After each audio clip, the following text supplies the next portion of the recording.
ഇവിടെ badminton racket hold ചെയ്തിരിക്കുന്ന 4 രീതികളെക്കുറിച്ചാണ് വിശദീകരിക്കാനായിട്ട് പോകുന്നത്. ആദ്യമായിട്ട് സ്മാഷ് അടിക്കുന്നതിന് മുന്നോടിയായിട്ട് എങ്ങനെ ബാഡ്മിൻ്റൺ റാക്കറ്റ് ഹോൾഡ് ചെയ്യണം. ഇവിടെ സെൻട്രലാണ് ബാഡ്മിൻ്റൺ റാക്കറ്റ് ഹോൾഡ് ചെയ്തിരിക്കുന്നത്. വീഡിയോ കാണുമ്പോൾ നിങ്ങൾക്ക് മനസ്സിലാവും, ഈ കൈ താഴോട്ട് വന്നിട്ടാണ് സ്മാഷ് ചെയ്യുന്നത്.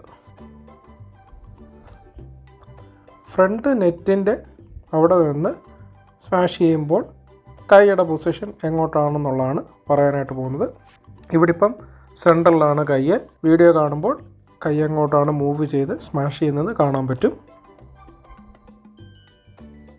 ബാക്ക് ഹാൻഡിൽ വരുന്നത് ബാക്ക് കോർട്ടിലോട്ട് എങ്ങനെയാണ് അടിച്ചു വിടുന്നതെന്നാണ്. ഇവിടെ തമ്പിൻ്റെ പൊസിഷൻ നിങ്ങൾക്ക് കാണുവാനായിട്ട് കഴിയുന്നുണ്ട്.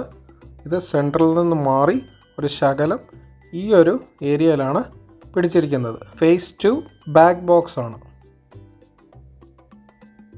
ബാക്ക് ഹാൻഡിൽ വരുന്ന ഓപ്പോസിറ്റ് ടീം സ്മാഷ് ചെയ്യുവാണെങ്കിൽ എങ്ങനെയാണ് ഡിഫെൻഡ് ചെയ്യുന്നതെന്നുള്ളതാണ് പറയാൻ പോകുന്നത്.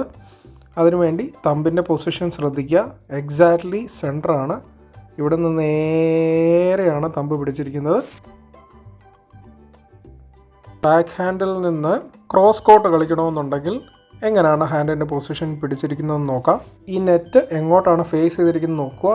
ഈ ഡയറക്ഷനിലാണ് ഫേസ് ചെയ്തിരിക്കുന്നത്. തമ്പിൻ്റെ പൊസിഷൻ എവിടെയാണെന്ന് നോക്കുക. ഇത് ഈ സൈഡിലാണ് പിടിച്ചിരിക്കുന്നത്. വീഡിയോ കണ്ട് മനസ്സിലാക്കാം.